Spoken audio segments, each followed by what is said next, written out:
Coming up on Roland Martin Unfiltered for Monday, April 8th, 2019. Hello, I'm Robert Patillo, sitting in for Roland, who's on the Tom Joyner Morning Show cruise. The Baltimore City Council calls for embattled Mayor Catherine Pugh to resign. She's embroiled in a scandal where her organization and her businesses have forced the city to buy hundreds of thousands of self-published children's books.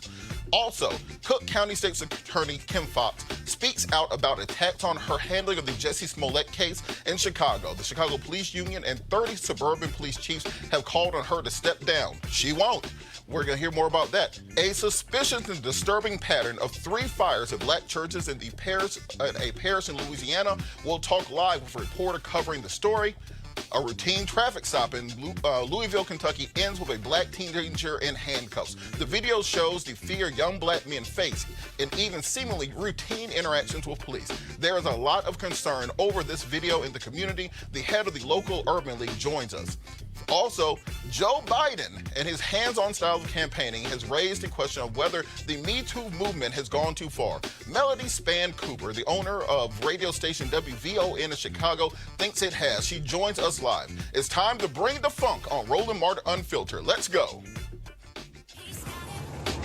Whatever the biz, he's on it.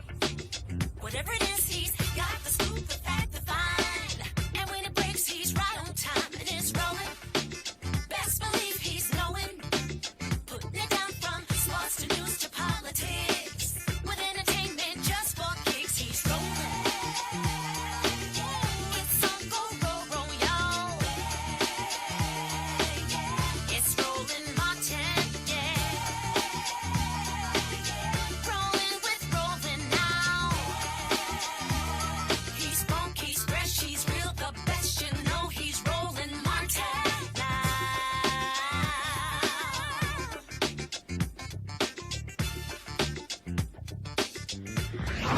Martin. Hi, I'm Robert Patillo, sitting in for Roland Martin. Today, the Baltimore Mayor Catherine Pugh took another tough political hit today when the entire city council urged her to step down. Pugh put herself on medical leave last week as the scandal intensified over the sale of hundreds of thousands of her children's book to organizations doing business with the city of Baltimore. That book was self-published and seems to have no sales outside of the ones to the organization with contracts before the city. Here's what the city council wrote. Mayor Pugh, the entire membership of the Baltimore City Council believes that it is not in the best interest of the city of Baltimore for you to continue to serve as mayor. We urge you to tender your resignation effective immediately, sincerely. And then, as you can see, signature from all council members. For her part, Mayor Pugh says she will not resign and will return to office as soon as she recovers from pneumonia and regains her health. Also, Cook County State's Attorney Kim Foxx fought back this weekend over charges she mishandled the Jussie Smollett case. Late last week, the Chicago Police Union and over 30 suburban police chiefs called on Foxx to resign. They said that she had preferential treatment as the celebrity when his charges were dropped after some limited community service and forfeiture of his $10,000 bond. Foxx spoke at the news conference at the Reverend Jesse Jackson's Rainbow Push headquarters on Saturday. I think we have video of that.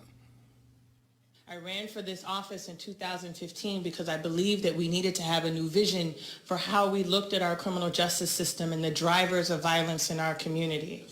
I promised then that I would run this office differently than anyone who had run it before.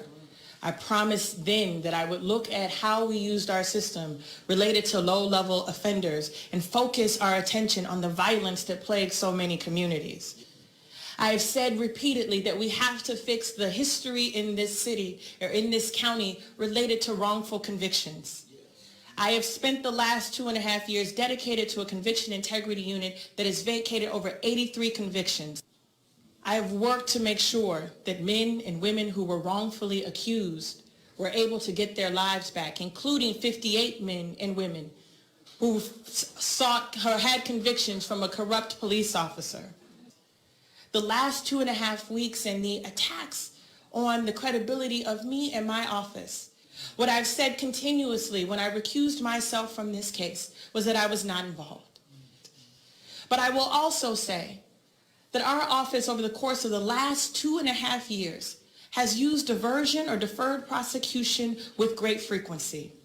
When people say to me that this appears that you are doing something for someone who is of privilege, I say to you, look at the 5,900 other people who have not had that same privilege. I cannot run an office. I cannot run an office that is driven by anger and public sentiment. I must run an office that looks at the facts, the evidence, and the law on every case. And so I will say to you, I am honored and privileged to serve in this role. I am undaunted by the events of the last 2 weeks. I am committed to serving my term, and should the people have me, continuing forward. I believe that this has sparked a reason for us to have a conversation about where we really stand on criminal justice reform. What we really believe when we talk about the rhetoric of a broken system and fixing it. It means that you have to have fidelity to that. And the efforts that I've had on criminal justice reform that were once celebrated by many in this county that are now being attacked because of one case and one celebrity, I think we have to ask ourselves, what is this really about? I've been asking myself for the last 2 weeks, what is this really about? And as someone who has lived in this city, who came up from the projects of this city to serve as the first African-American woman in this role, it is disheartening to me and to the women and men for whom I represent that there is not a place I go that I don't represent for Cabrini. That when we get in these positions, that somehow goalposts change.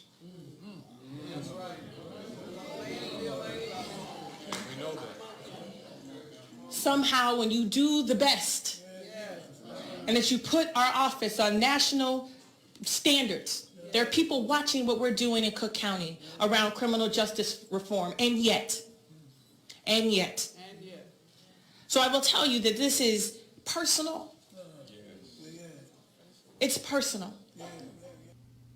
Joining us today on our panel is Janice Mathis, Executive Director for the National Council of Negro Women, Michael Brown, former Vice Chair of the DNC Finance Committee, and Amisha Cross, a political commentator for Sinclair Broadcast Group. Welcome, everyone. And we're going to toss this to Janice first because you, of course, have worked with Rainbow Push Coalition. You are closely tied to politics in Chicago also. What's your take on the Kim Foxx controversy? Well, actually, as I listened to that, and that was my first time hearing it, I was listening with the ear of a practicing attorney. And nothing is as sacrosanct as prosecutorial discretion. And what strikes me is that, is there a different standard when a prosecutor looks different than the normal, typical prosecutor? Prosecutors make decisions like this all day, every day, for the wealthy and the privileged and the white and the children of judges and the children of professors, as you know from having lived in Athens, Georgia. First offender, low-level defendants rarely get incarceration. They usually get a first-time slap on the wrist. This is fairly typical. So what makes this case different? And as we look at all these black women who've been elected recently to positions of trust and discretion, we're going to have to make sure that we use one set of rules for everyone. So I think that's what I was looking at more than the sort of rainbow push. That's just like Jesse to have the prosecutor. I mean, Kim Foxx, she was at push all the time before she was elected, all the time she was campaigning, as was Barack Obama at push all the time when he was a state senator. So it's not unusual for people to go there, especially when they're in a little bit of trouble. Nothing like having the Godfather of Soul standing there with you when times get a little tough. Misha, you're Chicagoan. What's your take on this? Absolutely. So I've known Kim for a long time, actually worked on her campaign and served on her transition team.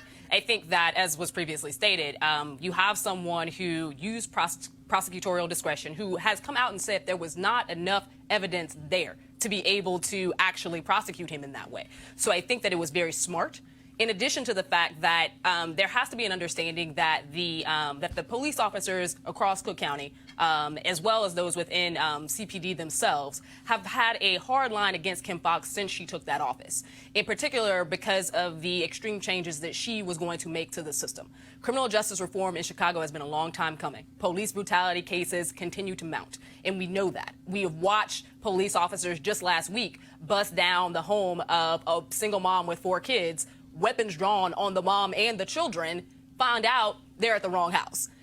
This type of thing happens in Chicago all of the time. In addition to, again, countless cases upon cases of officers getting off, even though we have video evidence and everything else of them committing brutal acts against black men and black women. And Kim Foxx came in with the strategy of cleaning that up. She came in with the strategy of reducing sentencing. She came in looking at a lot of the drug charges and seeing that marijuana was the cause that a lot of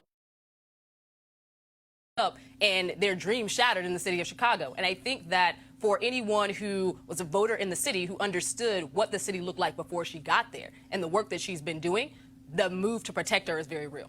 Absolutely. And the only time I've ever had a gun pointed to my head in my life was a Chicago police officer right next to the old LA Fitness in Chicago at 47th and right there at 47th and Drexel. So City of Chicago police have more stuff to worry about than Jesse Smollett. Clean up your city and quit worrying about that. Next story, three suspicious fires at black churches in St. Landry Parish in Louisiana. The state's top arson investigator said late last week that they discovered several patterns at the three crime scenes. State Fire Marshal Butch Browning did not explicitly link the three. The churches are St. Mary's Baptist Church in Port Barre, Mount Pleasant Baptist Church, and Greater Union Baptist Church, both in and around Opelousas, Louisiana. Greater Union has served worshipers for over 100 years. Reverend Gerald Toussaint is the pastor of Mount Pleasant and told ABC News that the church is not that building, the church is the people. The burning of the black churches has a long and sordid history in America. During Reconstruction and the Civil Rights Movement, black churches were regularly targeted with bombings, violence, and fire. We all remember that Dylan Roof murdered 9 people at the Mother Emanuel Baptist Church in Charleston, South Carolina, not as well known as the nearly 200 years before Emanuel AME's predecessor had been burned down in 1822. Charleston's white civic leaders feared an insurrection by the city's enslaved residents. Joining us now is Ashley White, a reporter from the Daily Advisor in Lafayette, Louisiana. Miss White, how are you? I'm great. How are you? I'm doing wonderful. So give us some context from on the ground, what exactly these churches meant and what the investigation around it entails. So state authorities have not linked these fires together yet. They've gotten really close to saying that they're linked, that there are patterns between all three of them, but haven't come out right and said it yet. But these churches are really important to these communities. St. Landry Parish is about 40% black, and so these churches mean a lot, and they've been around for a long time. As you were saying, at least 2 of them are 100-year-old churches. And with that, what are people in the community saying about these? Do they think these are just 3 random incidents, or do they see a link between them? The church leaders think that there's a link between them. And I think they're waiting for the authorities to come out and say that. But they're also being really supportive of each other. And the churches that are still standing are opening up their doors to these churches who have been affected by this. And you said that other communities rallying around these churches. What are the plans to rebuild, or have they even gotten that far yet? They haven't gotten that far yet, as far as I can tell. I spoke to one of the reverends today, and they haven't even really started accepting any sort of funds to start rebuilding. I think they're still kind of in shock a little bit and are still waiting for the investigators to wrap up anything that they need to do before they start moving forward. Have there been any plans to heighten security around other churches in the parish, or other measures being taken to secure other historic black churches? The sheriff in the parish has stepped up patrols in the area, and part of the problem with these churches is that they're in really secluded areas of this parish. So it may have made it a little bit easier for these fires to happen. And other people have suggested to the reverends that they install security systems just to keep an eye on their churches. And you said other churches in the area are opening up their doors to try to bring these parishioners in, get them somewhere to worship. For people who might want to donate or be involved, have they set up any apparatus of that nature, GoFundMe pages, anything like that for people who want to help support these church members? Not yet. I've got in contact with one reverend today, and have reached out to the other two to ask them that exact question. And one of them has said that anyone who wants to donate should reach out to him directly. And that is the Reverend at Mount Pleasant Baptist Church. But the other two haven't said anything. And with that, how is the local press working to make sure that the word gets out on this? Because I think part of the vigilance that will come, part of people being able to protect their churches will come from knowing more about this. So how's the local press covering this? We are reaching out to the state authorities, and they're keeping us as much in the loop as they can. We're all keeping in contact with the reverends and seeing what they need and how they're doing on a day-by-day basis. And we're just trying to keep in contact as much as possible, and the state authorities are being as communicative as they can. All right. Well, we want to thank you so much for your vigilance on this story and keep us informed of any new developments, particularly if we determine that these church burnings were linked. Thank you so much, Ms. White. Thanks for having me. All right, we're going to go back to the panel. Michael, what's your take on this? Do you think that there is a connection between these church burnings? I think that's pretty clear. I think the issue is what to do about them and how to keep them from happening. That's the problem. I mean, we know today the Revolutionary Guard in Iran was slapped with the terrorist tag. I don't know how white supremacist groups haven't been slapped with that same tag, because they caused so much more harm in this country recently than anyone with of Arab descent or that's a Muslim. So it seems to me that the playing field is not level, and folks aren't being treated the same. I have no problem if I don't call him I call him 45. If he decided to slap the terrorist tag on that group, fine. So slap the terrorist tag on these white supremacist groups as well.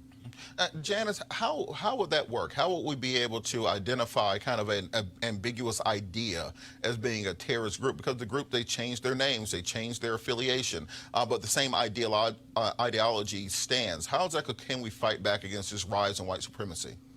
You're reminding me of the question that Facebook has been asking themselves for the last month or so, and finally they came down on the right side, that there is no distinction between white supremacy and terrorism and xenophobia. All these philosophies sort of blend together. I tell you, they may not be linked to each other, but I tell you what they are linked to. They all linked to 1600 Pennsylvania Avenue and the sense of permission that people have to express their basest fears and their worst nightmares in action. I have no doubt about it. I think about the work of the Southern Poverty Law Center, and certainly they keep statistics and they keep watch. And we used to have a Justice Department that kept active watch on suspected terrorists, and certainly some of these violent types ought to be on those watch lists as well. And Amisha, it's interesting because these attacks, as we said in the opening, are always linked to black churches because they know that's where we organize. They know that's where the spirit, the heart, the soul of community is. Why do you think these groups are expanding their attacks on black churches at this time? Because we have an election coming up in 2020. Also, to your point, the organization of the black community has always had its epicenter at the black church. It is the one place where you have growth in ideology, growth in thought. You have people who are moving towards making sure that major policy decisions are made. This is where you get the boots on the ground. This is where you get the majority of the people in the community to come together around a single thought or around a single approach. I think that it is extremely tragic, but I also find it problematic that leaders in Louisiana are not calling this out more fervently.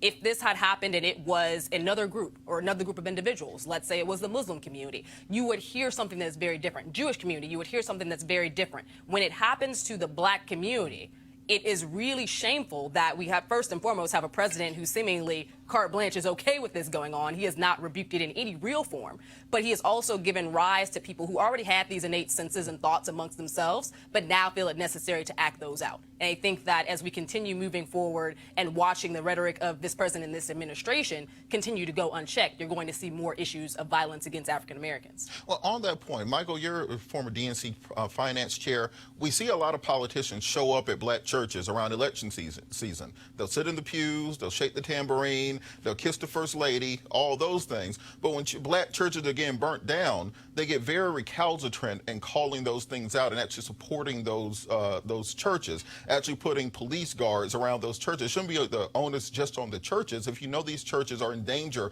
of being attacked by white supremacists, then station some police officers out there. You'll go there to get elected, but for some reason people don't feel the need to go there and address these issues when the church is under attack. How do we fix that?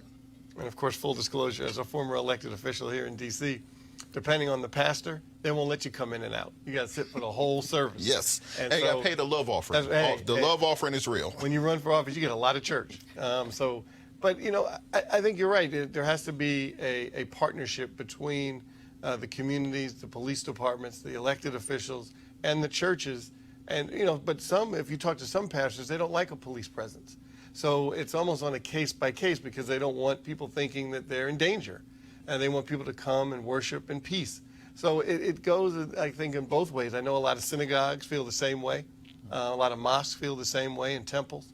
So I think it's a case by case, but you have to have dialogue. What does that particular church community want? And Janice, this is part of a series of attacks across the country. You know, one church, I believe, somebody spray painted "Vote Trump" on the front of the church. We've had other racist propaganda and anti-Semitic propaganda, swastikas outside of black churches nationwide. What is the proper way for us as a community to address these things without having, you know, armed Black Panthers outside of these churches? What is our way of combating this rise in nationalistic white supremacist thinking nationwide? I think one thing we have to recognize is that it is not just a national phenomenon. If you look across Europe, you see the same sort of sentiment arising. And generally, it comes from loathing and fear and a sense of insecurity among people that I don't fit in anymore. If you go to some places in the South and some places in the middle of the country, people feel left out and passed by, that the American dream is no longer real for them and their children. So I think we have to have a real discussion about what it means to be not just an American, but a world citizen almost. Look at Brexit. Look at what they're going through. The yellow it's vest almost movement reminiscent of what Europe probably looked like in the mid-1930s. And so you do have to, you know, without being fear-mongering, you have to ask yourself, where does the xenophobia, how can we calm this spirit that I'm being left behind? And it's interesting that the removal of privilege is now being spun as oppression by these groups. That the same groups who they claim their ancestors came here and founded this great nation, no, they came up, they got free land, and then for a few hundred years they got free land and free labor, and therefore they got ahead. And now that the playing field's getting even just the most slight bit evened, now that you have black presidents and senators and mayors and congress people and CEOs, all of a sudden they feel they're being oppressed and they need to fight back. And that's where a lot of this white nationalist way of thinking came from. Last comment, Amisha, should we as a community, our generation in particular, has stepped away from the black church. Now, many people in our age group just aren't showing up every Sunday. We're big attendees at Bedside Baptist. Should there be a re-emphasis on getting young people back into the church and having them support these organizations? I absolutely think that there should, but there also has to be a response from the church to young people's needs. As a millennial, I can say that I grew up in the church with my grandparents, but as an adult, it is very hard. On the south side of Chicago, I see young people who can't find jobs, young people who live in gun and gang violence infested communities, young people who don't have anything to do because the after-school programs have been shut down. The church is not wrapping their arms around those individuals. And to tell young people that you need to go to something and you're watching them not really do anything for this group is a very hard sell. At the end of the day, it can't be that, well, my grandparents went, so the expectation is that I'll go, because that tradition has continued to die. But in addition to that, there also has to be some feedback and some wraparound to these young people who often are lost in things I think the church has historically been able to solve. Yeah, and for some of these pastors, stop wearing $3,000 sneakers during your sermons. Just put that out there. Not a good look for an impoverished community when the pastor's buying, Lamborghinis. Let's just, even it out a little bit. All right, let's take a break. Back with more Roland Martin Unfiltered in just a moment.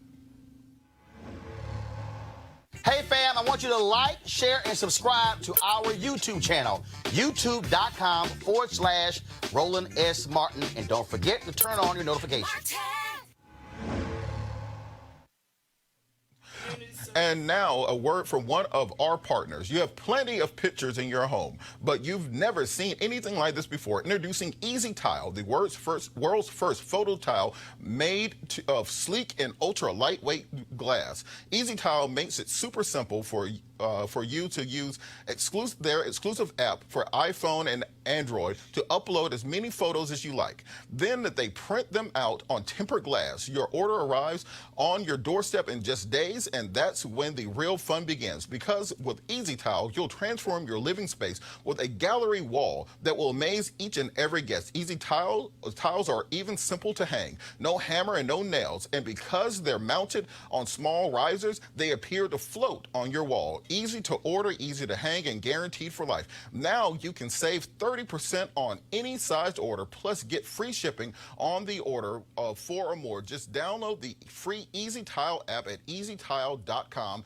and turn your best memories into beautiful glass wall art. Plus save big now with this special radio offer. That's easytile.com. Hey fam, want to check out Roland Martin Unfiltered, the blackest show on all of digital, cable, and broadcast. Check out our audio podcast. There's only one daily digital show out here that keeps it black and keep it real. It's Roland Martin Unfiltered. Press play.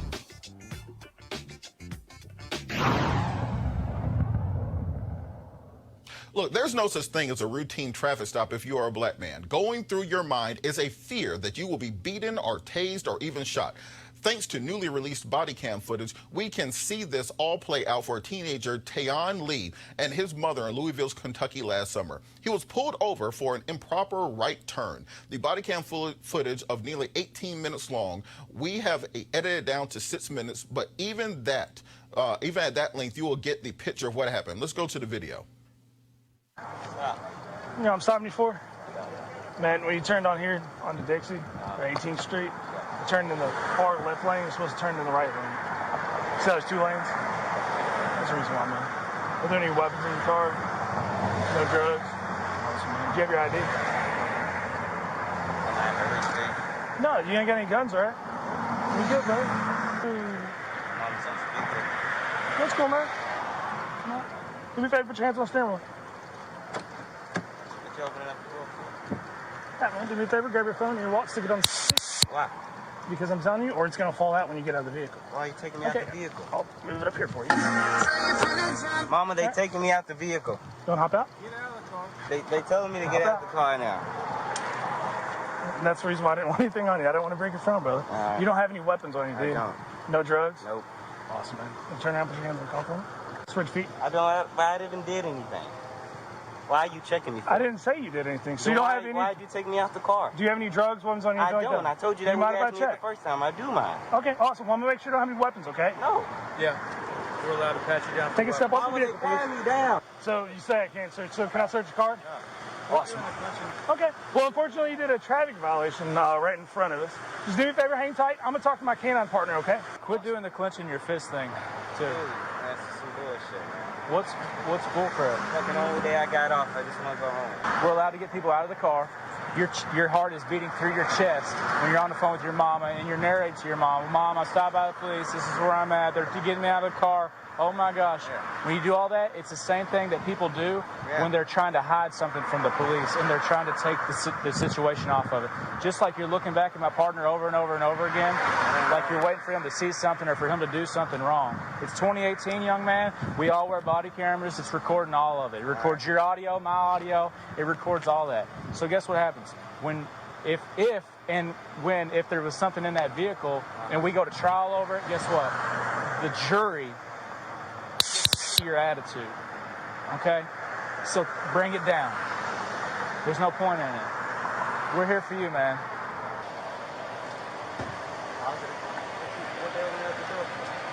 Put your hands on your back real quick. Put your hands on your back. I'm not gonna have you run like that. There's the dog indicated on your vehicle. I don't know what's in your car. But like I said, I don't want you to run. So you're still just being detained. You're not free to go, but you're not under arrest at this time. I just don't want you to go anywhere, okay? But I'm not going to fight you, and I'm certainly not going to chase you. I had to chase some guy last night, and I haven't recovered from it. So I'm not chasing you today, okay? I'm the detective that pulled him over. Yeah. Okay. So basically, he committed a traffic violation right in front of me. What did he do? He conducted an improper turn on the 18th Street. I was on the phone with him the whole way. Okay. He said you were following him the whole way. Okay. There was no improper turn. Okay. Well, and he didn't give you luckily enough so. for you, ma'am.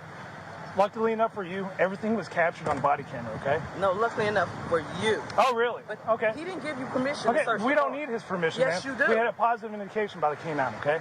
Oh, my God. So, ma'am, you guys are more than welcome to watch, videotape, whatever. Just do me a favor. Give us some room and stay over here, please. Ma'am, please stay over here. You're trespassing on private property right now? It's for sale. Ma'am, stay over there, please. If you approach my traffic stop, I will take you. Ma'am, if you approach my traffic stop, I will take you to jail. I don't care. Car. I do not care. I don't care either. You know what? Okay, great. You ever been in trouble before? Anything as a juvenile at all? Okay.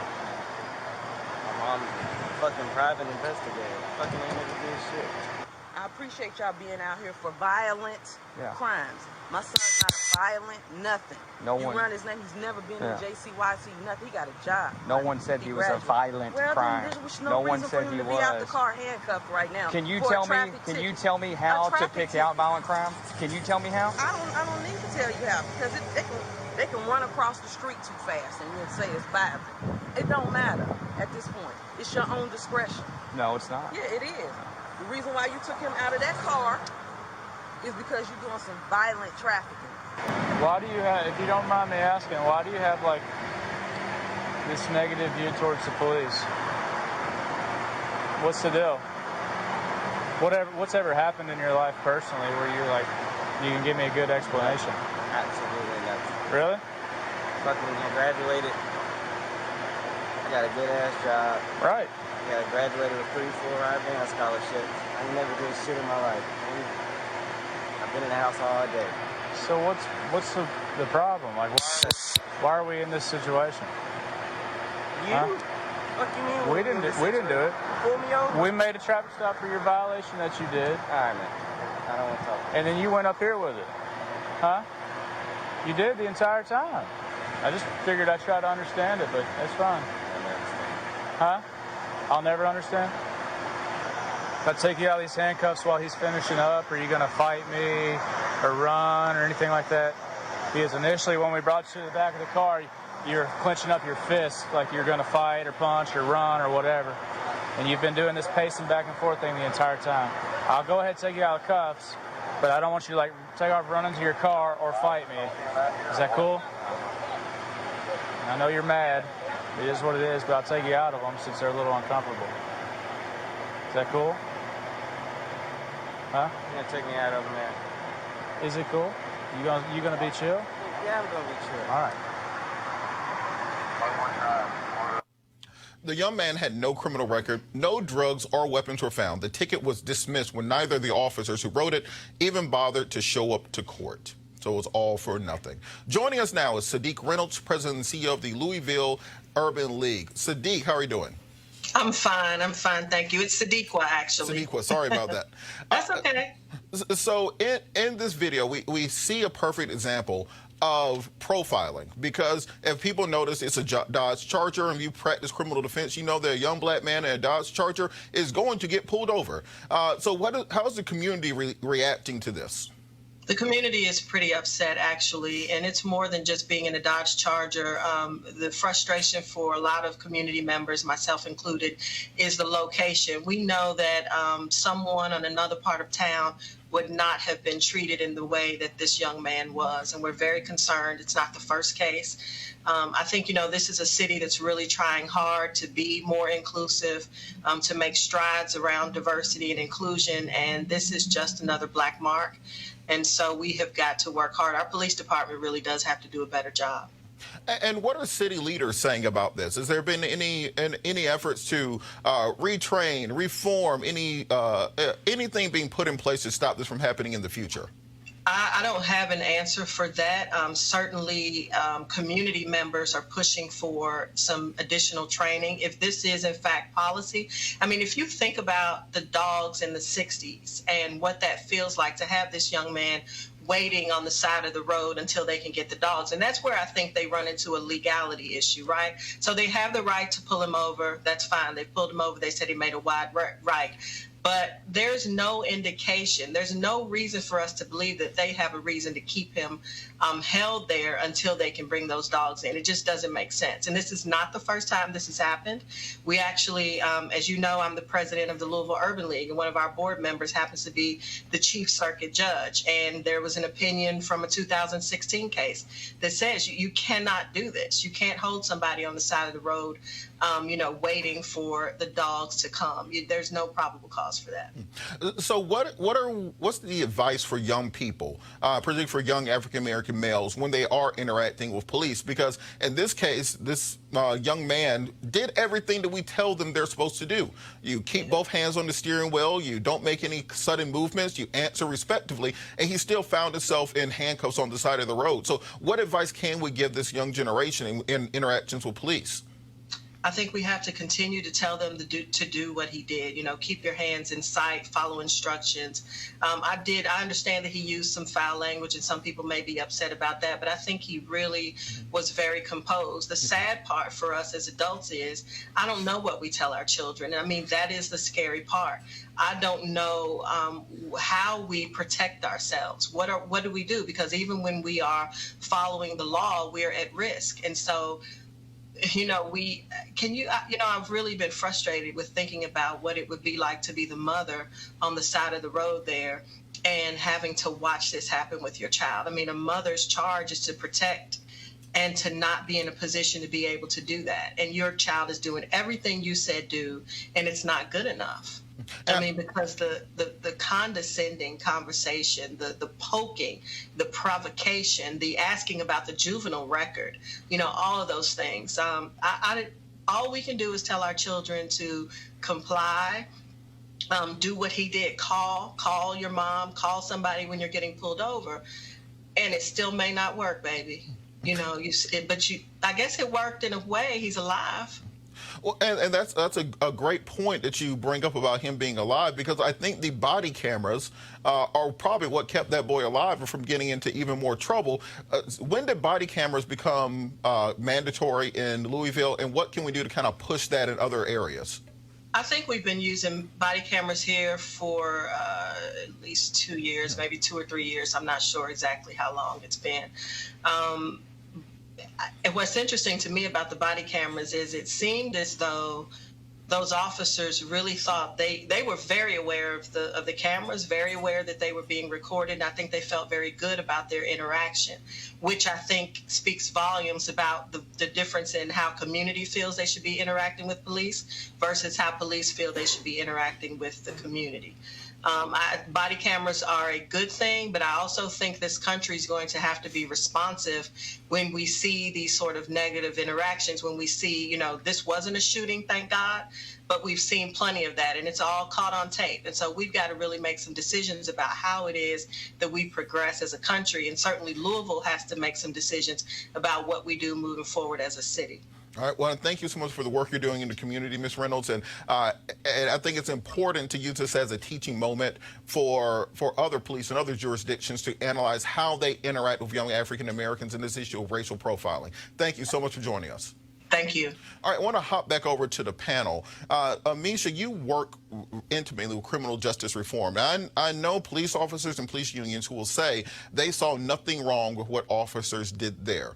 How can we break that divide where officers think that's a completely fine interaction, but we know as a community that chilling that effect that can have on our young people, not just now, but potentially for the rest of that young man's life and for the lives of others? There has to be more training and understanding amongst the police officers themselves as to how they are viewed in the community. I think that from working on both sides of this, with the community as well as with the police officers, there is a huge disconnect among officers themselves about their actions. And I don't mean just in terms of police brutality. I mean in terms of their presence, in terms of the way that they speak to young black males, in terms of them automatically viewing them as being guilty of something or having the potential to be violent, even if there is no presence of violence available, just because of the community that they come from or because of the beat that they are actually charged to protect. It's a problem because you often see that these two groups don't necessarily speak to each other. And in the cases that they do, there is automatic blaming. And on the police side of things, it is, well, this many people got shot on this block within a certain length of time, so they feel as though they have to be extremely protective of themselves, even though in many cases they're talking to 13 and 14-year-old kids who are just being kids. And I think that the more that we have those honest communications amongst the two groups, and we also bring the parents in, we also coordinate with the schools, because there has to be a strong recognition that these police are doing the same things in our schools, that we're going to see some resolution to it. But right now, we're just not having as many of those conversations as we should be having, and the ones that we're having aren't necessarily coming out with any concrete resolutions. Janice, you've talked about the overcriminalization of young black males for as long as I've known you. And as I was mentioning earlier, the only time I've ever had a gun put in my head was by a Chicago police officer. I was actually coming back from the law library, took the bus down to Lake Shore and 47th, was walking down at about 12 o'clock at night. It was about maybe 5 degrees, so I had a hoodie on, and next thing you know, I'm on the hood of a Chicago police car with a gun to my head. They searched me and then just sent me about my merry way, and that was it. And so many young men have this interaction, and if you're not in law school, if you're just some dude getting off work, going back home, maybe you don't have that same interaction. Or if you have, a small amount of marijuana on you, the same thing people are making millions of dollars for now, you end up spending the night in the Cook County Jail. How do we fix these structural issues of inequity in the criminal justice system? You put your finger, I think, on the right issue, and that is the structure of things. For example, what difference would it make if individual police officers had to carry liability insurance and didn't have the mantle of respondeat superior or sovereign immunity to protect them? What if, rather than thinking about training, because I'm not sure this is an issue of training, with all due respect. I know we hear that a lot. I think we need to do a better job of screening. There are some people who don't have the temperament or the point of view to be good police officers. They made prejudgments. They've got certain kind of prejudgments about people that makes it impossible for them to be objective. In that video, you could look and see the officer was baiting. He wanted the young man to overreact. The handcuffing was an invitation to overreact rather than de-escalating the situation. You can't train that out of somebody whose attitude is that. So I think on the front end, we need to pay them better. We need to require more of them. They need to carry personal liability insurance so that they have to know that if this happens on your beat and you're not able to comply, then you're going to pay a personal price and not just a price from the law enforcement agency that you work for. But it is a terrible, terrible problem. And Michael, on this point, it seems like there has to be a legislative initiative on this. That often this happens in cities where we have elected officials that depend on our community to get elected, but are very recalcitrant when it comes to actually putting policies in place out of fear of the police union. We saw with Kim Foxx earlier, fear of being criticized and drugged through the mud in the media. How can we get our politicians to take this issue as seriously as any other issue? Well, first of all, I co-sign with everything that the previous guest said. I think she said it eloquently and perfectly. I also want to commend the young man, because with a parent with sons, that's exactly what I taught him, and he did exactly what you're supposed to do. And it still didn't quite work out, except for, as she mentioned, he's alive. So it worked out. Cameras certainly are helpful, but we've also seen cameras and videos that are rolling when bad things happen. So that's not always it helps. Certainly in this case it did. It's a great deterrent. Legislatively, the reason it's difficult, yes, police union, as you mentioned, is part of it. But it's also part of it as cities now are are gentrifying. And you have this clash between kind of the new, in most cities you have kind of old white communities with money. Now you have cities where kind of young millennials are moving in. and forcing African American families out. And so you have this clash. So legislatively, yeah, it's not just the police union, it's also people that want to have a safe city. And if that means somebody has to be inconvenienced, they have to be inconvenienced. That's the thought of some people. So legislatively, it's extremely difficult. Same with police shootings. Roland and I have talked about it a million times. They're going to continue to happen, but the standard in a courtroom is so different for a police officer. All he or she has to say is, I felt in danger and I'm justified, and they walk out of the courtroom. So there's several different steps, very difficult to tackle. All right, well, we're talking about a Green New Deal and abolishing the Electoral College and all these other big-minded ideas, reparations and universal basic income. I think we should hold all of our people running in 2020 to the standard of, what are you going to do about black folks getting shot? How about we start with that as your initial call to the black community? Speaking of 2020, former Vice President and likely 2020 presidential candidate Joe Biden has been hammered in the last 2 weeks or so for his hands-on style of campaigning. The complaints have come from women claiming that his touching of them made them feel uncomfortable. No one is complaining about sexual assault or misconduct. It's more that they feel their personal space had been invaded, or that they did not give him permission to touch them, or that it was just creepy. As a result of the Biden controversy, many politicians and activists have been reluctant to suggest that that identifying it as Me Too could be a stretch and maybe even dangerous. Could there be a male backlash over Me Too when it is so loosely applied? Joining me to talk about this is Melody Spann Cooper, chairman of Midwest Broadcasting Corporation, owner of WVON Radio in Chicago. Welcome, Ms. Cooper.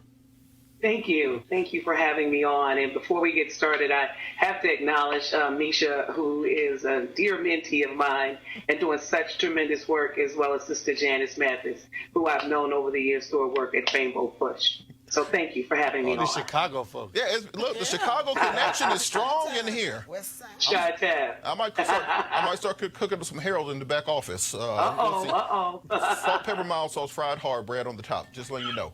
All right, but you got to interpret that. Yeah, you got to say it all really quickly. Because the person behind you in line does not have time to playing around with you. So, that's right. But, you know, it was interesting reading your article on this, because Friday I wrote a very similar article and forgot to publish it. And then when I read yours, I was like, yours is way better.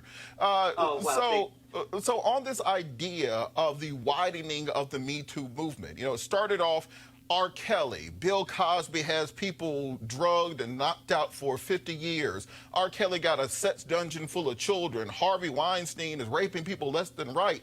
And now it seems it's gone to, he made me feel kind of creepy. So how do we find a middle ground and a manageable standard for this? Well, we have to do that. I actually wrote the article based on, even before all of this happened, with the exception of Bill Cosby and Harvey Weinstein, I'm writing a book called The Girlfriend's Guide to Closing the Deal. And I talked about the hashtag Me Too movement in this book and how women at the table, we're always one or two of us at the table, and men having to negotiate how to deal with us in this Me Too movement. I actually started walking in rooms with gentlemen I've known for years, and they are extending their hands for a handshake versus the hug that we used to get, because we know one another and because we like one another, we care about one another. And I think we set a dangerous precedent for women who could stand to be set back tremendously if we think that men are going to negotiate this. And I talk to ladies and tell them that men still rule the world. 94% of our corporations are being headed by men. And as we fight for equity in the boardroom and we fight for equity at the table where the deals are being done, it's going to be difficult for men to make a choice for us to sit there for fear of this hashtag Me Too. And can I hug her, or can I compliment her on her pearls?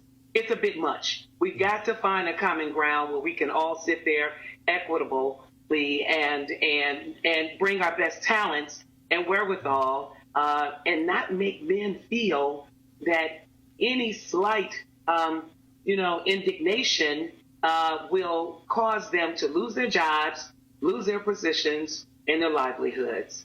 And, you know, it's interesting in the article because you talked about your father told you, somebody steps on your toe to say ouch, as a way of making the point that if these women had simply just turned around and said, hey, man, back off real quick, then this would have not, why wait 10 years until the guy's running for president to bring up that you felt uncomfortable instead of telling him when he was next to you? And it kind of, for me, it paints women into this image that we've been trying to get away from, of being helpless, being fragile, being damsels in distress who can't deal with their own issues. I've seen Janice Mathis bring 6'5" men to tears. I mean, just with one look. So I'm used to strong women like that. What do you think will happen if we continue expanding this? Well, you know, one thing, it's up for exploration because women who are victims of sexual assault, sexual molestation, oftentimes are embarrassed to talk about it. These are not instances of sexual abuse, but they fall in the area of inappropriateness, right? And I use this example as I've been talking about this. This generation that has come up and is empowered by this hashtag Me Too, they're a different generation. You all remember Family Feud, and Richard Dawson would actually kiss on the lips every woman that was a contestant, right? Today, that would be a hashtag Me Too movement issue. Back then, it wasn't. And so we have to be patient on both sides as we figure out how to navigate this. But I will tell young women this. You don't have to embarrass a person, but you can do, like we just said Janice has done. You have to reach a level of confidence and involvement where if Mr. Biden or anybody else comes up and it makes you feel inappropriate, you feel that their actions or interactions with you are inappropriate. Hi, Mr. Biden, it is really nice to meet you. I just want you to know I'm feeling a little bit uncomfortable that you are in my personal space. Now, that is respectful, and the most important thing it will do, it will allow him to back up. And it will allow him to keep his job, continue to run for president of the United States without making it this big national attention. Women, we have to, if we're going to be in control, if we're going to be empowered, then we have to have that in every part of our being and not be afraid to honor our personal space and let people know that when they step on our toe, we're in pain. And just yell ouch, like my dad said. All right, great article. We look forward to the book coming out. Thank you so much for joining us today. Thank you for having me. Thanks. We're going to go back to our panel. We're going to start with Janice, because you've been navigating this male-dominated world for the majority of your career, and you started out before there was this extra emphasis on appropriateness, and particularly in the church and civil rights organizations, we see all sorts of inappropriate things happening. So how do we balance the sins of what were, but not overreact to things now where every single slight is considered a Me Too moment? I think Melody put her hands on it, and it's about balance. And it's about being confident enough and assured enough that the society will back you up to be able to say, no, you know, I'd really prefer that you call me Janice. And it's also about, you know, sometimes we as women want to have it both ways. We want to be dainty and attractive and submissive because we think that's sexy or whatever, appealing. But we also don't want to be taken advantage of. And so you have to pick your spots, I think, so that when you're in a business environment, don't be laughing and grinning and carrying on and acting like it's all right sometimes, and then go home and tell your girlfriend how creepy it was. If it was creepy, say so. He'll get over it. And then be authentic. I think, what do y'all say? Keep it 100. keep it real, and then generally you're on safe ground. But I, for one, am delighted that young women are able, and older women, whoever, are able to express when they feel discomfort. Because I grew up in an era, I kept something heavy on my desk. So if somebody came around my desk, I could club them with it. And I didn't tell my dad because he'd have killed him. And, you know, so I'm glad the young women now have more options than something heavy on their desk. I'm telling y'all, Janice made a 6'5" man cry right in front of me when I was 19. Broke him down to the cellular level. And Amisha, you're navigating this this world now in politics and in media. But do you think there will be what they're calling a man lash, where men backlash and just say, you know what? If I can't shake your hand, if I got to be on eggshells around you because I'm going to get on the cover of Time magazine, if I say hi to you, you're not coming to drinks, you're not coming to happy hour, you're not coming to the cigar bar, you're not coming to the golf course with us, and women miss out on opportunities because of that. How can we prevent that from happening? You don't want men to turn into Mike Pence, where you won't even be in a room with a woman without his wife present just to protect himself. Know thyself. Mike Pence may need to not be in that room. But I will say that I think that we're already there. There are instances that I know of where there are men who are in high positions who have interviewed young females that they will not bring on because of an instance where they might compliment them on a dress that was nice one day and then them be out of fear that tomorrow they may not have their position anymore. So I definitely think that this is something that is happening today. I also believe that there is an important distinction we need to make between Me Too and something like the accusations around Joe Biden. Because as a millennial woman, I've always felt extremely comfortable telling somebody that you are in my personal space. I grew up in the South where everybody hugs everybody.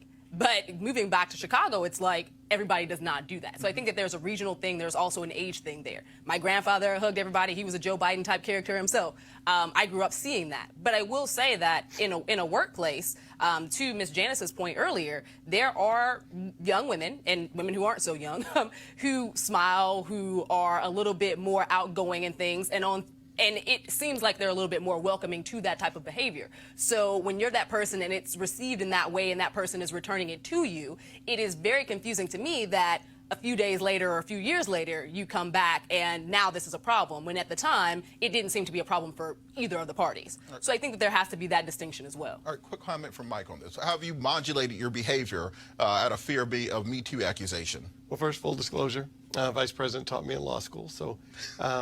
and he used to walk around the room, and he would put his hand on everybody, so everybody knew that was then the senator. It doesn't excuse it. I have to commend the women that came out, because they didn't take it to the next step of feeling harassed or assaulted.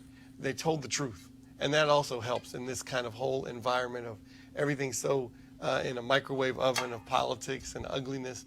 They said, you know what? It was just creepy. I just wanted the world to know it was creepy. I felt uncomfortable. And to the Vice President's credit, he came out with his video. I don't know, and I don't know if the joke at the speech the next day was helpful, but I thought his video was right on point. And I think when folks ask the Vice President to say sorry, man or woman, it is very difficult to find a politician that says sorry. Because once you say sorry that first time, then no matter what mistake you make, you gotta get sorry, and it kind of keeps going. So I get that. It's just an interesting time that we're in, and we have to be careful. I'll tell you what my grandfather and father taught my sister, and I try to do that, at least to be respectful. A lot of the onus is on men to be much more respectful than we are. But my grandfather and father taught my sister, when you're somewhere, stick your hand out first. Because once that hand is out, that the barrier is not, and you're polite and you're nice and you're shaking hands, but that doesn't mean that stops the hug, definitely. So anyway, I think there's different ways people can approach defense things. Mechanisms. And then same thing. So when I was going in a room, and I'm one of those kind of huggy people, not anymore. I can't be. Yeah, it changes the way you act. Changed. So now if a woman sticks her hand out, or I'll put my hand out first. And if she says, Michael, I can't believe you're not hugging me. It happened the other night. Well, you don't know me anymore. So then I did. Or what you do, you have a signed release and a notary public with you to consent to the hug that you're about to take part in, and you keep it in file. All right, we're about to go to a quick break.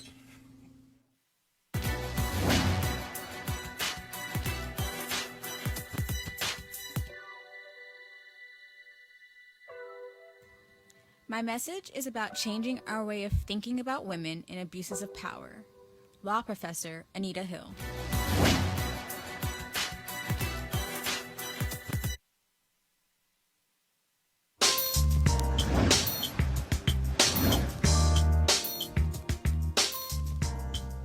Today's HBCU Giving Day school is Arkansas Baptist College. Arkansas Baptist College was founded in 1884 and is located in Little Rock, Arkansas. Notable alumni include Michael Dyer, Lewis Jordan, William T. Dixon, Pastor Charles Harrison Mason, and many more. To support Arkansas Baptist College, please visit arkansasbaptist.edu. That's arkansasbaptist.edu.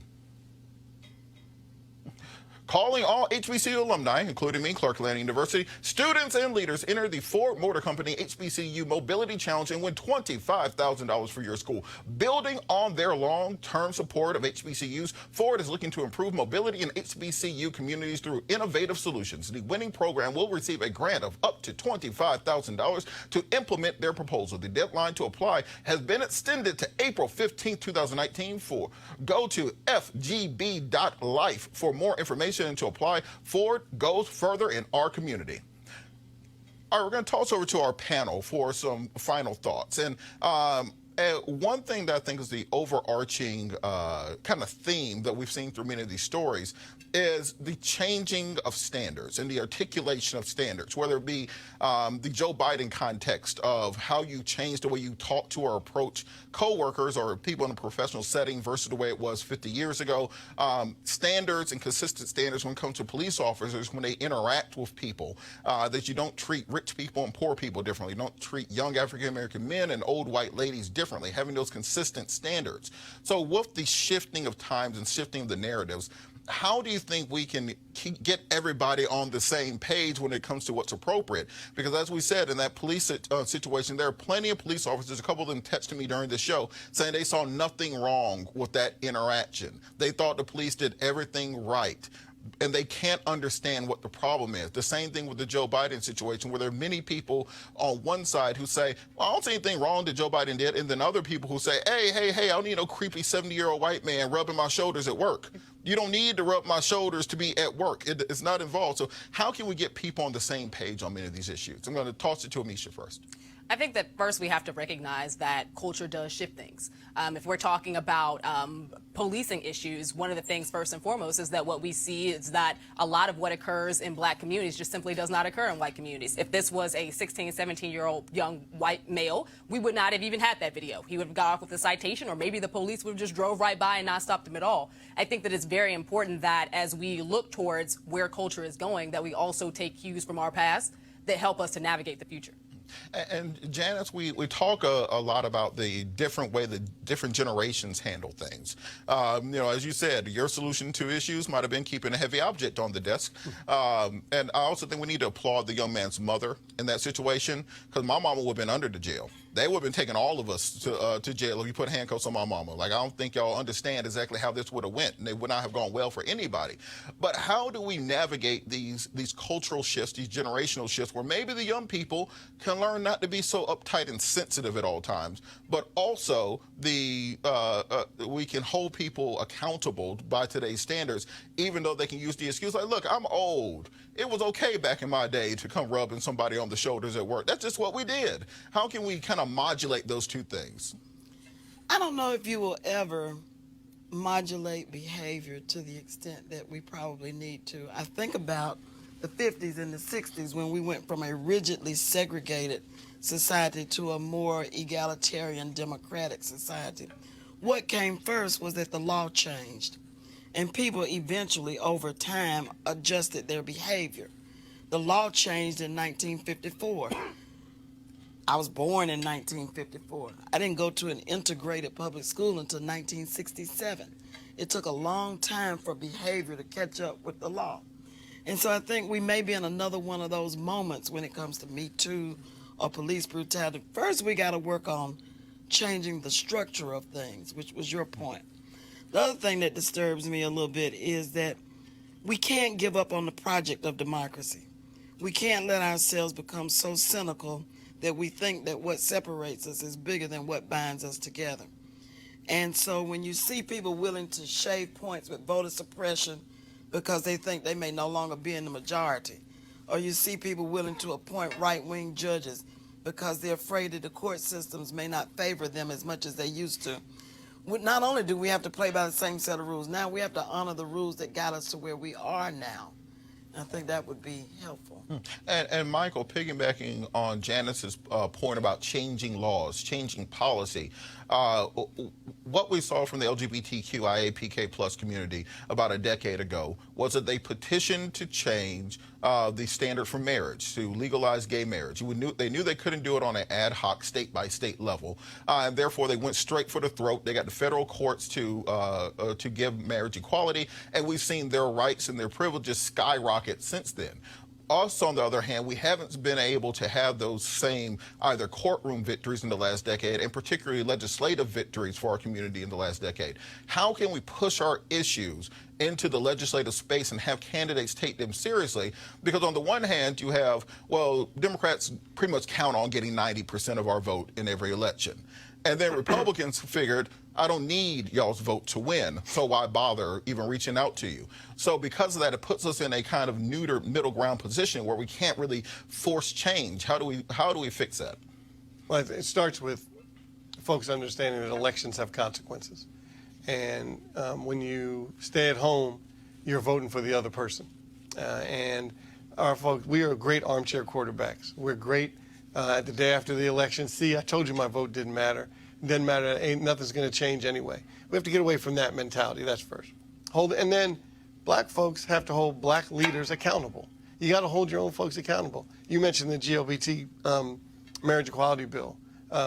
I co-wrote that here in the District of Columbia, heterosexual black male, and I came under enormous pressure from the black bishop community, the black religious community here in town, and they supported me. I mean, it was a very difficult decision, but you had to have some courage to stand up and say, you know what, folks, it's the right thing to do. And the example I did, look, I can never get into any kind of biblical debate with my pastor who supported me. But I looked at it as, remembering back in Jim Crow South days, you're a person of color, you got married, the state didn't even recognize your marriage. It's a civil rights issue. So let's not get into it. I chose, everyone has to pick their own path on how you deal with a particular political issue. And I chose not to get into a biblical conversation. I said, this is a civil rights issue. I'm going to be on the right side of history. And then you work it out and you keep it moving. The next time, when I mentioned gentrification earlier, and new folks were coming into the city, and they were complaining that on Sundays they couldn't park after they came back from shopping. And I went into a community meeting and said, when you moved in, you saw the church there, didn't you? You know what's going to happen on Sunday. You just have to have a level of courage to be able to stand up, and it'll be okay. Sometimes you get voted out. That's life. So leaders have to be accountable to the citizenry, and the citizenry have to hold your leaders accountable. Yeah, and you make a great point on that, because part of the issue of accountability is that when you have folks who have been in office 20, 30, 40 years, they stop being so accountable to the voters and become more accountable to the donors. They become more accountable to their committee positions or to what subcommittee they're going to sit on. You know, we saw last week where the House Democrats said any firm that works with insurgent or candidates who are going to challenge incumbents will no longer be able to do campaign work with the DCCC. Yeah, and I think because of that, we end up with bad public policy because people no longer are answering to the voters. They're answering to the people who keep them in office. With that, thanks, Robert Patillo here for Roland Martin. I want to thank our guests. I want to thank our panel, Janice Mathis, Michael Brown, and Miss Misha Cross. Thank you so much for joining us. Tune in tomorrow.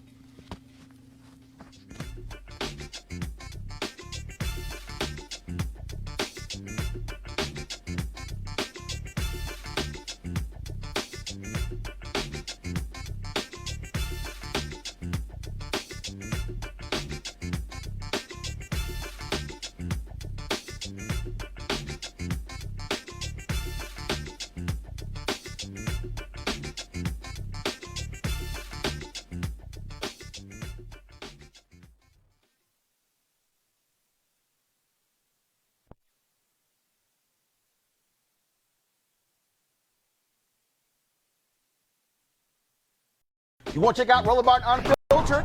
YouTube.com/Roland S. Martin. And subscribe to our YouTube channel. There's only one daily digital show out here that keeps it black and keep it real. It's Roland Martin Unfiltered. See that name right there? Roland Martin Unfiltered. Like, share, and subscribe to our YouTube channel. That's youtube.com/Roland S. Martin. And don't forget to turn on your notifications so when we go live, you'll know it. Hey fam, want to check out Roland Martin Unfiltered? The blackest show on all of digital, cable, and broadcast. Check out our audio podcast.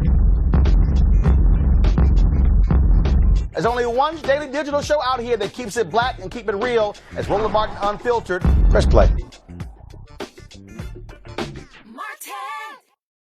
You want to support Roland Martin Unfiltered? Be sure to join our Bring the Funk fan club. Every dollar that you give to us supports our daily digital show. There's only one daily digital show out here that keeps it black and keep it real. It's Roland Martin Unfiltered. Support the Roland Martin Unfiltered daily digital show by going to RolandMartinUnfiltered.com. Our goal is to get 20,000 of our fans contributing $50 each for the whole year. You can make this possible. RolandMartinUnfiltered.com.